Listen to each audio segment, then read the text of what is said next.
I went to America in 1983 for a year to work with a friend of mine, Marty Golubitsky, and we started the year as pure mathematicians. We both had a pure mathematical background, and we decided to work on the dynamics of things that have symmetry. So you get interesting patterns in how things move. And by the end of the year, we both in effect become applied mathematicians. Now, you obviously like poetry because your first book was called Fearful Symmetry, which of course is a quote from William Blake, and your latest book, Why Beauty is Truth, is from Keats.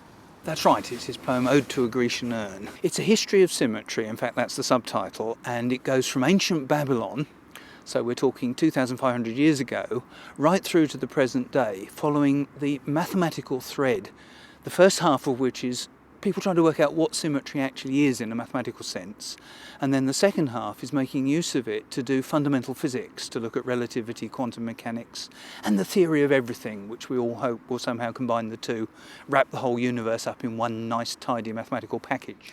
I'm told that when men and women look for a sexual partner, what they want is a symmetrical face. Is that right? That's right. There's a lot of evidence to show that if you show people pictures of faces of the opposite sex and get them to choose the ones that they prefer, they go for the symmetrical ones. Film stars tend to have symmetrical faces. They're much more even featured than most of us are. And it's not that a slight lopsidedness of the mouth is unattractive, but it's just that if you actually make this judgment as to which one you prefer, we seem to naturally go for something symmetrical. This is probably an evolutionary test. It's a test for good genes. If your face is symmetrical, then you were constructed properly. So are we programmed to think symmetrically? It's very firmly in the human psyche that symmetry is something that appeals to us, that we recognise, we like to use it in designs. I think it comes from very early evolutionary period when basically recognising patterns or changes in patterns is important for survival.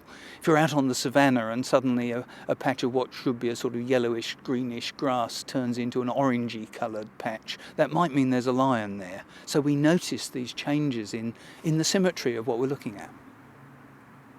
And of course, there are plenty of examples in the built environment of symmetrical building, like this rather splendid toilet block behind us. That's right. Architects like symmetry, human beings like symmetry, we build symmetrical things. This building, it's left-right symmetric. Left-hand side, right-hand side, with obsessive detail, are essentially the same as each other.